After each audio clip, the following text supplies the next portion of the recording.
Tinubu signs data protection bill into law, suspends EFCC boss. Bawa. Bello approves 60 years retirement age for law officers, abrogates length of service. Trump's favorability rises in the poll despite the indictment. And in sports, 2023 AFCON qualifier, insurance midfielder Chukkol keen to make Super Eagles debut. This is the MLC TV Global News, reaching you live from the city of Lokoja, the confluent state of Nigeria. I am Jennifer Edimayo. Thanks for joining us. President Bola Ahmed Tinubu has signed the Nigerian Data Protection Bill 2023 into law. Dr. Vincent Olatunji, the National Commissioner, Nigerian Data Protection Bureau, confirmed this at the NDPD Strategic Roadmap and Action Plan Validation Workshop in Abuja. The Nigerian Data Protection Act 2023 provides a legal framework for the protection of personal information and practice of data protection in Nigeria. Recall that the bill was sent to the Senate and House of Representatives for consideration and passage via a letter from former President Muhammadu Buhari. Vincent said the new law will establish the Nigerian Data Protection Commission and replaces the NDPB established by former President Buhari in February 2022. He noted that the commission will be led by a national commissioner with the responsibility of regulating the processing of personal information. President Bola Tinubu has suspended the Economic and Financial Crime Commission (EFCC) Abdulrasheed Bawa indefinitely as the chairman to investigate concrete evidence into his conduct while in office. According to the statement by Director of Information at the Office of the Secretary to the Government of the Federation, Willie Bassi, the suspension came on the heels of the weighty allegations of abuse of office levied against Mr. Bawa.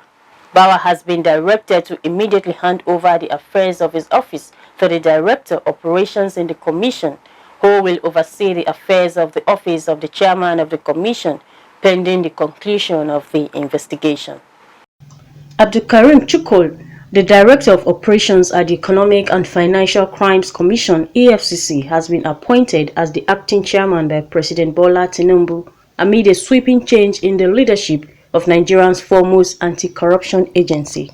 Chukkol's ascension to the top post follows the suspension indefinitely of former EFCC chairman Abdulrasheed Bawa.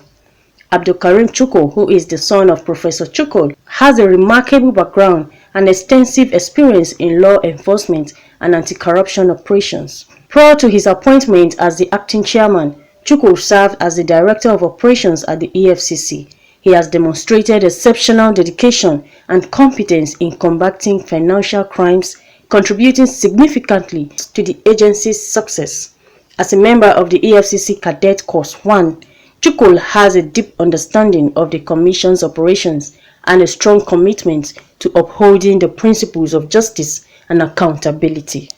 Tinubu has equally suspended Assistant Director in charge of IPPIS, others in OAGF for salary padding.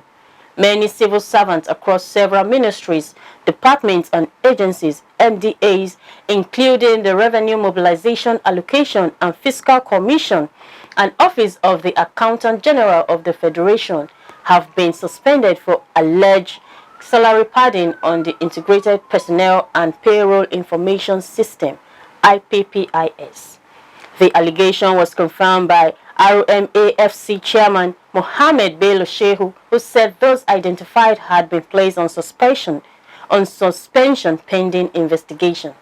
The affected workers were found to have manipulated the IPPIS system to pad their salaries above their threshold. An assistant director at the OAGF in charge of staff salary was alleged to have connived with some staff to pad up salaries of unspecified numbers of lower level staff. The scheme was discovered when a level 7 officer whose salary should be in the range of 60,000 was paid over 400,000, which was in the range of salary package of a director. The salary padding racket had been on for a while among a clique of civil servants in different MDAs, with the IPPIS office in the OAGF as the epicenter. President Bola Ahmed Tinubu has approved the appointment of the following as special advisors: Dele Alake, Special Advisor, Special Duties, Communications and Strategy. Yau Darazo, Special Advisor, Political and Intergovernmental Affairs. Wale Edun, Special Advisor, Monetary Policies. Oluvehinje, Special Advisor, Energy. Zacchaeus Adedeji, Special Advisor, Revenue. Nuhu Ribadu, Special Advisor, Security. John Ugochukwu Unwanjumugu, Special Advisor, Industry, Trade and Investment. Dr. Salma Ibrahim Anas, Special Advisor, Health. President Bola Tinubu has also begun putting in place a structural approach to make available cheap fuel through compressed natural gas (CNG) and liquefied natural gas (LPG) to mitigate the effects of subsidy removal on Nigerians. The group CEO of the Nigerian National Petroleum Company Limited (NNPCL), Mile Kyari, stated this in a chat with State House correspondents after a meeting with Tinubu. Kyari said the plans would be rolled out soon, adding that the structural plan, which he described as a work in progress, was part of the president's palliative measures for citizens. He added that there was already an ongoing rehabilitation exercise in the nation's refinery, which would be unveiled in no distant time. Nigeria's transportation industry will soon begin to see relief after the federal government's petrol subsidy removal spiked an exponential rise in the price of the product across the country. The national president of the Independent Petroleum Marketers Association of Nigeria, Chinedu Okoronkwo, said the association is 90% ready to roll out compressed natural gas (CNG) as alternative automotive fuel, which it is going to sell between 100 naira to 110 naira per litre before the end of June. Who also confirmed this on Channels TV's Business Morning program on Monday, stressed that CNG has come to serve as an alternative to petrol. President Bola Tinubu has urged the KWARA state governments and relevant federal government agencies to look into the circumstances surrounding the boat accident which occurred in KWARA state, claiming many lives. The boat accident, according to reports, led to the death of over 100 people who were wedding guests at Egbu village in Patigi local government area of the state. Tinubu also sympathized with the government and the people of KWARA state over the accident and prayed that may all loved ones find comfort. President Tinubu promised that his administration will look into the challenges of inland water transportation in the country to ensure that safety and operational standards are strictly adhered to. He stressed that the KWARA state government and relevant federal agencies should work together to unravel the immediate and remote causes of these unfortunate accidents. The president also directed that immediate relief and necessary assistance should also be provided to the survivors and families of victims. Kogi State Governor Yahaya Bello has approved 60 years as the retirement age for law officers in the employment of states and no longer by the length of service. The Attorney General and Commissioner for Justice, Ibrahim Sani Mohammed San, disclosed this at a two-day training workshop for law officers from Kogi State Office of the Public Defender and Citizens Commission and Ministry of Justice in Lokoja. The training was organized by Kogi PDCRC in collaboration with Mercy Corps to scale up the capacity of PDCRC and Ministry of Justice law officers on alternative dispute resolution and mediation skills. The Attorney General commended the governor for graciously approving the 60 years retirement age for law officers in compliance with Section 1, Subsection 1 and Section 4 of the Kogi State Law Officers Harmonization with Conditions of Service of Magistrates (ETC) Edict 1994. According to him, this is the response to Section 82, Subsection 1A of the Magistrate Courts Law of Kogi State 2020, which Governor Yahaya Bello assented to in September 2020 and which, amongst others, provides that a magistrate shall cease to act as a magistrate when he attains the age of 60 years. In addition, he said the approval by Governor Bello would ensure that the system benefits maximally from the skill and experience of such law officers in whom the state government has invested hugely by way of human resource development. Mohammed commended the governor for extending the same gesture to law officers in the state following the harmonization edict. Kogi State Government, in collaboration with the Malaria Consortium Agency of WHO, launched and distributed 2023 seasonal malaria chemo-prevention for children under the age of 12 months to 5 years through the Ministry of Health at the Government House, Lokoja. Governor Bello, represented by Deputy Governor Edward Onoja during the launch, pledged to scale up innovation and deploy tools to combat malaria in the state to over 1 million children across the state. Our reporter, Faith Abdugafa, has more. On behalf of the good people of Kogi State, I therefore flag off the 2023 SMC program in Kogi State, open to the glory of God and to the rest of humanity. The governor, through his deputy Edward Onoja, said his administration is set to total eradication of malaria amongst children in the state. Onoja noted that malaria remains the leading cause of mortality in Nigeria, especially among under 5 years children and pregnant women, reaffirming government's commitment to tackle it. Nigeria suffers the world's greatest malaria burden with approximately 21 million cases and about 207,000 deaths reported annually. Apparently, 27% of total malaria in Africa and also 97% of total population of Nigeria is at risk of this surge of malaria. This constitutes heavy economic losses to the nation and Kogi State in particular. It is also important to reiterate that this administration is committed to considerable reduction in malaria incidents in children less than 5 years, as well as pregnant women, and to strengthen routine healthcare service delivery, all of which are essential for improving the health of women and children in Kogi State, as largely covered by the Bello Care Initiative. This administration is therefore flagging off this year's 2023 seasonal malaria chemo-prevention to commence mass drug administration in the state aimed at zero malaria prevalence in children below the ages of 5 in Kogi State. He urged stakeholders to embark on advocacy and sensitization campaigns to inform the danger malaria poses and why chemo-prevention is the answer.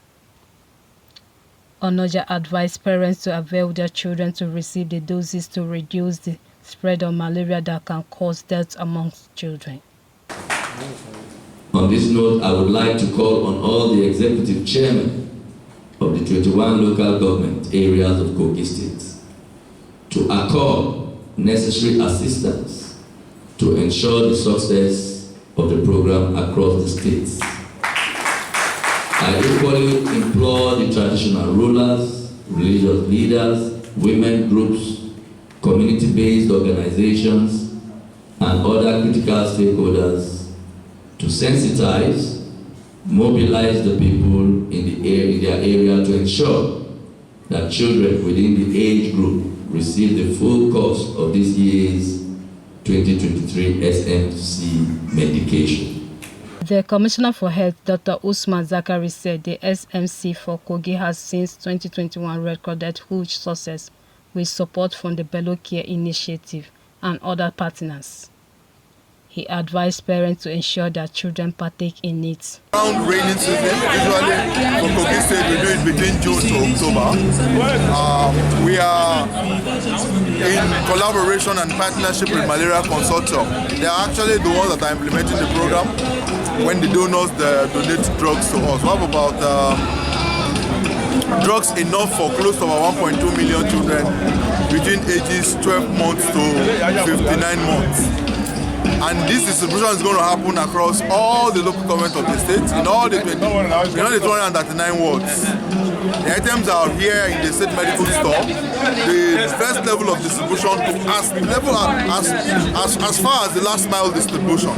So when they get to the facilities, we have the fixed post facilities and then they go into the communities.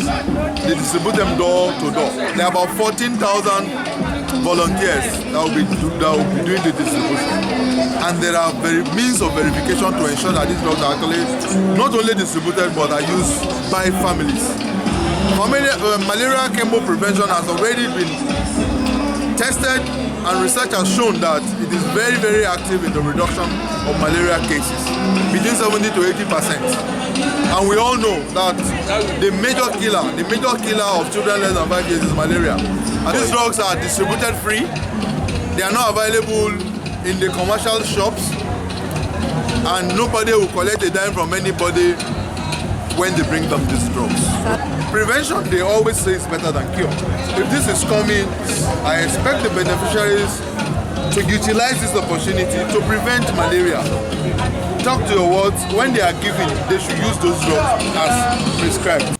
In their separate remarks, SMC State Project Manager Kenneth Maduka, World Health Organization WHO State Coordinator Dr. Marcus Oluwadere, UNICEF Representative Dr. Adeyeye Olumide, Executive Secretary State Drugs Management Agency Mahmoud Ozigi, and others at the event commended Kogi State to have made a remarkable record from 25 to 16% malaria reduction rate, confirmed by the Malaria Indicator Survey.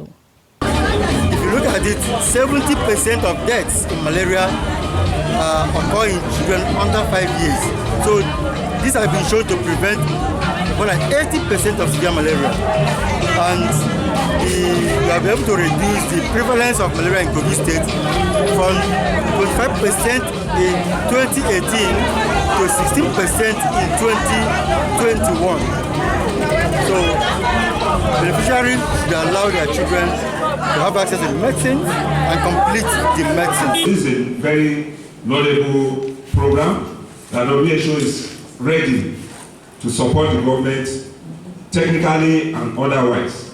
So I want to congratulate the Executive Governor and the Ministry and the Commissioner for Health for bringing forth this program at this time. I know with this, malaria will be a thing of the past in Kogi State, in Nigeria, and in Africa as a whole.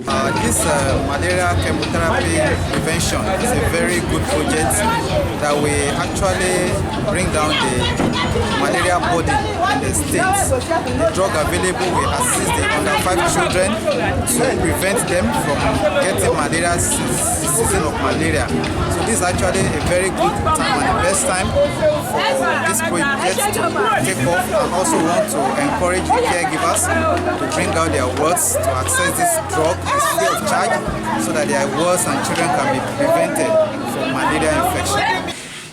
I want to use this forum again to appeal to all stakeholders that the Drug Management Agency, I can assure you, is bigger, larger, more accommodating than most of the agencies in the country. I have interacted with my colleagues outside. You will not know what you have until you compare it to others outside there. But you know, we suffered a little bit of the NSAS. We're trying to restructure ourselves, we're trying to reposition ourselves. I tell you this, once that happens, Kogi State Drug Management Agency is not going to be only Pharma E grade, it's going to be one of the best in the country. We have a prototype. The reference hospital is standing tall and is putting us in a strategic position. So I'm going to appeal to everybody and urge that we come out en masse, embrace this program, talk to our people, let us get these things done. Since Nigeria is one of the biggest factors for this malaria issue, we can change it, we can do it. If the government is changing the position of health sector in the state, then we, the citizens, can do our part by assisting to change that. They urge beneficiaries to grasp the opportunity for their good. Indices in Kogi State is reducing. We are at 16%, and that is a very good applause to the supporting partners, and we would keep on encouraging them to continue to support the state in every way necessary so that we will break the genes of malaria being endemic in Nigeria and Kogi State especially. Malaria Consortium, our partner, and all other partners on health in Kogi State for providing the enabling environment for them to thrive. Because without his support and providing that enabling environment, we will not be here today. Thank you, Your Excellency. On behalf of the management and staff of Kogi State Specialist Hospital, I'd like to say that we commend this laudable intervention. The hospital itself and its staff are also committed to the reduction of the prevalence and mortality of malaria. The exercise, which will feature free house-to-house mass drugs administration for malaria prevention across the state, will be conducted by the Malaria Consortium in collaboration with the State Ministry of Health to reach out to more than 1 million children. Faith Abdul-Ghaffar reporting for MLC TV. Nigerians have expressed satisfaction with the recent development witnessed in the country under the President Bola Tinubu-led administration. In a cross-section of interviews in Abuja, they described the president's assent to some bills as a sign of hope and a new dawn for Nigerians who have been yearning for such development. While advising members of the 10th National Assembly to live up to expectations in the discharge of their legislative duties, they also expressed optimism that the new Senate President Godswill Akpabio will bring his wealth of experience to bear and deliver the needed results. Let's join Joshua Adinoye for the details.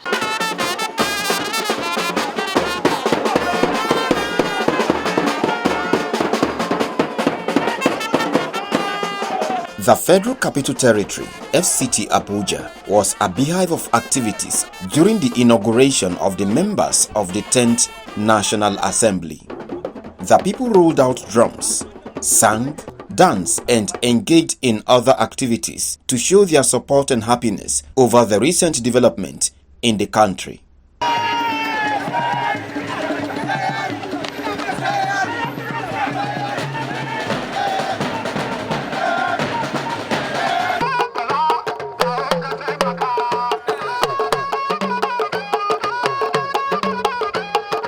Speaking about the early moves made by President Bola Tinubu, the convener of Social Media Digest Summit, Jacob Wese, Chairman, Ogoni Youth Assembly, Abuja, Ambassador Piebe, Emmanuel Webari, and the Chairman, Hausa Community in Warri South Local Government Area of Delta State, Musa Inusa, commended President Tinubu for the bills he has passed into law and also hailed the emergence of Godswill Akpabio as Senate President. The student loan bill, it's a very welcome development. This will make a lot of young people enroll into school. It's something that is worth commending from a president that has just come less than 3 weeks into office. For the past 3 weeks, he has taken some drastic decisions. And let me send an official congratulations to him for what he's doing and let him keep it up. So we are here to congratulate His Excellency Chief Godswill Akpabio, who has just emerged as the Senate President of the Federal Republic of Nigeria. We would like Akpabio. We are happy. We are happy. Tinubu is our father. Our one here to die. About to die. About to everybody. About to like it. You look like it. Similarly, the coordinator of Okomo team and immediate past director of youth mobilization, North Central Presidential Campaign Council, PCC of the All Progressives Congress, APC, Mike Unswan, the convener of the Rising Up for United Nigeria, Solomon Ododo, and Mohammed Safwan, all expressed confidence that President Tinubu is on the right path at transforming the country for good. We sincerely appreciate Nigerian youth for always coming out to show solidarity. We are informing the president that the masses who voted for him are solid behind him to give him the necessary support to deliver on his mandate. We have gathered here in our thousands to demonstrate an uncommon confidence in the renewed hope agenda of President Bola Tinubu. We have gathered here to say yes, we shall be partners, co-travelers, co-builders with the leadership of this country. We will not leave you, Mr. President Bola Tinubu, in isolation. We will not leave you, Senate President Govt in isolation. Keep on praying for Ahmed Tinubu. He's a man of integrity, he's a man of policy with long-time experience and capacity. He can deliver Nigeria for whatever we are thinking or we are in now. In an interview with Victor Lawal Majemu, Remileku Olumota, both from Oyo State, and Usman Umar Ismail from Kano State, pointed out that under President Tinubu, Nigeria will be developed, and also described Senate President as a result-oriented lawmaker. We have never seen an active president like President Bola Tinubu, and we could see that he has been taking a lot of steps as he has promised us the renewed hope. It's a new dawn on us, and with what we have seen in the past 2 weeks, we can see that we are going somewhere. I told people that in 2 years, people in diaspora will start running down home to come and be part of the system. Apabio, I know, is intelligent politician. I know Apabio, she wants to follow rule and regulation. We are counting. Others at the event also took turns to display their talents to the admiration of all.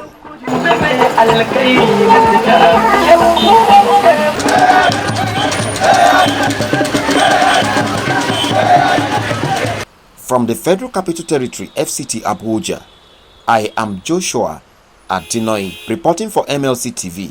We'll go on a short break. We'll be right back. Do stay with us.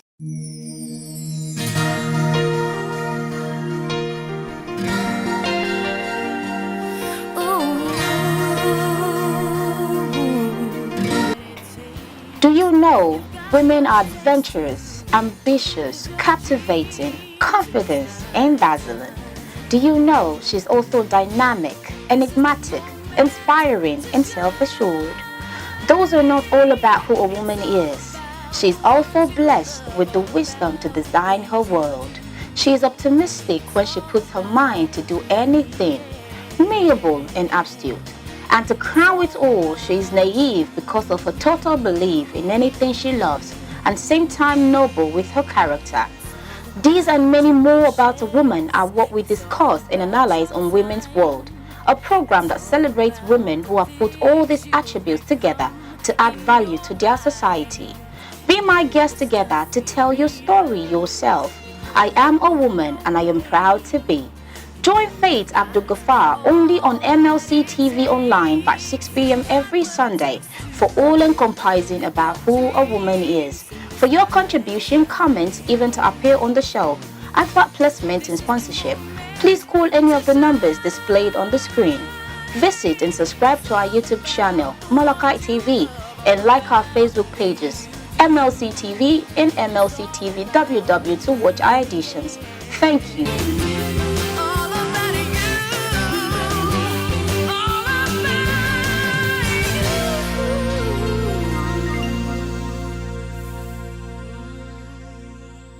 Welcome back. On politics, the Kogi State All Progressive Congress APC governorship candidate in the upcoming governorship election, Ododo Ahmed, has sought the dismissal of his suit in the Federal High Court in Abuja over his disqualification from the race. Ododo, at Wednesday's proceedings before Justice Obiora Egwatu, asked the court through the lawyer Musa Abdullahi's son to dismiss the suit because the plaintiff jumped the gun in the way and manner the suit was instituted, noting that the cause of action had not arisen at the time the case was filed. According to Ododo, he properly and legitimately resigned from the employment of Kogi State as required by law and thus eminently qualified for the forthcoming poll. Hence, he broke no law at the time he picked the expression of interest form of his party and also at the time he stood for the primary election and won. The candidate told the court that he tendered his resignation letter on March 8, 2023 through the office of the state governor and it was received by the appropriate body the same day. He also urged that the plaintiff in the suit could not contradict his claim of resignation with any documentary evidence, especially with pay slips or salary payments. Backing his point, Ododo cited Section 306 of the 1999 Constitution while explaining that whether or not his resignation was acknowledged or accepted, it took effect from the day of submission. He therefore asked the court to rely on his 19 paragraphs affidavit and this case of the plaintiff for lacking in merit and for being incompetent and baseless. Ododo's position was adopted by APC through its counsel, Abdul Wahab Mohammed San, who prayed that the suit be dismissed with substantial cost. However, the plaintiff's counsel, Daniel Egbune, relied on 16 exhibits in support of the originating summons case. He insisted that Ododo breached Section 20, 21, 124 and 147 of the 1999 Constitution and Section 159 of the Evidence Act and urged the judge to invoke the provisions of the law to disqualify the gubernatorial candidate. Justice Obiora Egwatu, after taking arguments from the lawyers, fixed July 18th to deliver judgment on the matter. As the governorship election in Kogi State draws closer, Renew Kogi with Leke Omede support group has officially unveiled its plan with a promise to work for the success of the African Democratic Congress ADC in the state. Coordinator of the group, Ayodeji Olumayegun, made the promise during the ceremony at Leke campaign office along Ganaja Ajaokuta Road, Lokoja, with a call on the people of the state to vote for Leke, whom they describe as the most qualified candidate because of his good track records.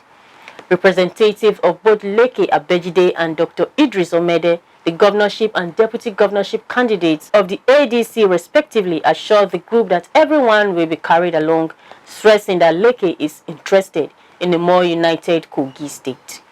Our reporter Richard Toluyemi has the details. The Renew Kogi with Leke Omede support group was created to campaign vigorously for the success of the ADC candidate for the governorship election in Kogi State, scheduled for 11th November 2023. The coordinator of the group, Ayodeji Olumayegu, who doubles as the director of Leke Abejide Campaign Council in Yagba West, said the group is convinced that a better and greater Kogi is possible with Leke Abejide. Hence, a decision to declare a support for the ADC candidate. The representative of Leke at the event, Chief Shola Adebola Gadavi, who doubles as the Director General of Eda Leke Foundation, said governorship candidate is an agenda for the entire people of Kogi State, explaining that in the area of social and staff welfare, agricultural revolution, among other qualities, Leke stand tall among others contesting for the #1 seat of the state. Advice to Kogi State people is they should choose according to the quality of the person presenting themselves. How do they know the quality? They should look at the antecedents of their candidate. Some members of the Renew Kogi with Leke Omede support group, Momo Jimo Sule, who is also the Kogi State Deputy Chairman of the ADC, and Timothy Adeniyi Stephen, described the group as one with individuals with strong grassroots presence to mobilize the people to vote Leke Abejide as the next governor of the Confluence State. To show the public the entire Kogi State that you are on the ground, that come November 11, the Leke Abejide, our sole candidate, will emerge as the state governor of the state. In every local government, the 21 local government in all the wards and all the polling units in Kogi State, we have at least 60% of the total vote cast for Honorable Leke, who represented the deputy governorship candidate of the ADC. Dr. Idris Omede announced that a new drawn in governance will be experienced in Kogi State with Eda Leke Abejide as the governor of the state. The group, which presently operates across the 21 local government area of the state, mobilized thousands of electorates to vote Eda Leke Abejide and Dr. Idris Omede in the November governorship race. I am Richard Toluyemi reporting for MLC TV. And on crimes, a priest and 9 members of the United Evangelical Church UEC new layout Lokoja, Kogi State escaped being abducted by gunmen in Ajaokuta on the Ajaokuta-Itobe Road at the weekend while returning to Lokoja. The failed abduction occurred after they attended a wedding in the Kina local government area. A source explained that the bus conveying the church members came under gunfire at about 3 p.m. According to the source, it was by the help of God that they were miraculously saved from the kidnappers. The source explained that some of the travelers received gunshot injuries, adding that they were treated in a hospital in Lokoja and discharged. SP Williams Aya, the state's police spokesman, while reacting to the incident, stated that it was an attempted kidnapping that was nipped in the bud shortly after men of the command got wind of it. He explained that the police and the military swung into action and engaged the hoodlums, which forced them to escape, and all the passengers were rescued. Luck ran out for a vandal who was electrocuted and killed while attempting to vandalize a transformer at a substation at Camp Road in Lokoja. Speaking on the development, Michael Eneromi, a staff of the Lokoja area office for ABUJA Electricity Distribution Company, disclosed that the attention of the company was drawn to a cop at a substation along the Camp Road. He explained that the transformer has been a subject of repeated vandalization over a period, described the recent vandalization that killed the unknown vandal as the 5th in the series. Engineer Michael expressed gratitude that the recent electrocution of the vandal has exonerated staff of the AEDC from wrong insinuation made in public spaces that staff of the electricity company are behind the vandalization of electricity infrastructure. He also appealed to members of the public to see electricity infrastructure as their equipment. He called on vigilantes, security agencies, and members of the public to always call the attention of AEDC when they notice unusual movement and ensure that only staff with AEDC identity cards are allowed to carry out maintenance on facilities. As of the time of the report, the corpse of the deceased has been deposited at the mortuary by the police. And on the foreign scene, the popularity of Donald Trump rose among Americans despite him becoming the first president to be indicted twice, while Joe Biden's favorability marked a decline, according to the latest poll. The poll suggested that the ex-president was consolidating more and more support from the people who believe his federal indictment was politically motivated at a time when he is running for the White House and is considered the frontrunner for the 2024 GOP presidential nomination. Biden's popularity was tied with Trump, with 31% of the people finding him a favorable choice. His ratings marked a decline of 3%, hitting an all-time low since 2020 in what was the worst indication for president who launched his re-election bid for the 2024 elections. Oscar-winning actress and former MP Glenda Jackson has died at the age of 87, her agent has said. Jackson became an international star in the 1970s, winning Oscars for Women in the Love and a Touch of Class, and receiving 2 further nominations. She also starred as Queen Elizabeth I in the BBC drama Elizabeth R. Politics was always important, and she gave up acting to join the House of Commons as a Labour MP in North London from 1992 to 2015. She later returned to the screen, winning a BAFTA for her comeback role in the TV drama Elizabeth is Missing in 2020. On sport updates, let's join Jonah Malik.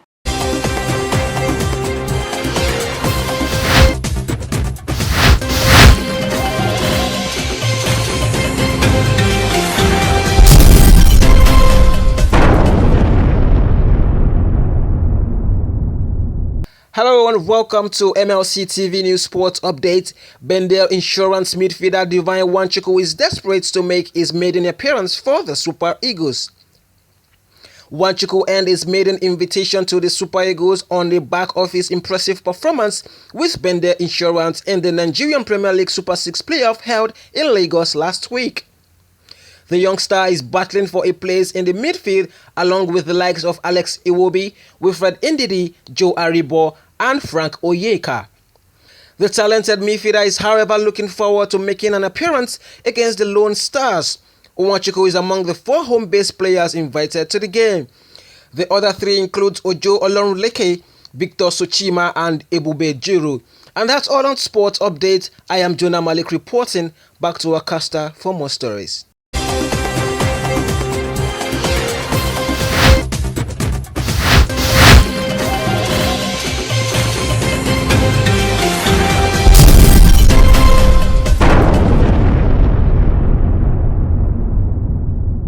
Thank you, Jonah. Babrella has the latest on entertainment.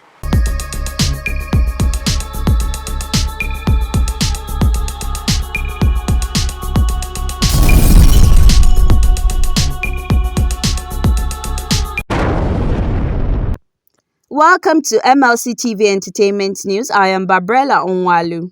Grammy-nominated rapper Slow Tie has pleaded not guilty to 2 charges of rape. The 28-year-old artist, whose real name is Tyrone Frampton, was accused of raping a woman twice on 8th September 2021. Co-defendant Alex Blake Walker also pleaded not guilty at Oxford Crown Court to 1 count of rape and 2 sexual assaults. Judge Michael Gleadhill, KC, released the 2 defendants on conditional bail until their trial in July 2024. On a sad note, the Nigerian entertainment industry has lost 2 actors, Azeez Oladimeji Agoro, famously known as Nigeria's tallest man, and Don Brimo. Azeez Oladimeji Agoro, who is also a model, tragically passed away from battling a prolonged illness, while his colleague, Don Brimo from Enugu, Nku, Anambra State, reportedly died in his sleep. Their death came as a devastating blow to their families, friends, and fans who have been following them. May their soul rest in peace. That's the size of our today's entertainment news. I am Babrella Onwalu reporting for MLC TV.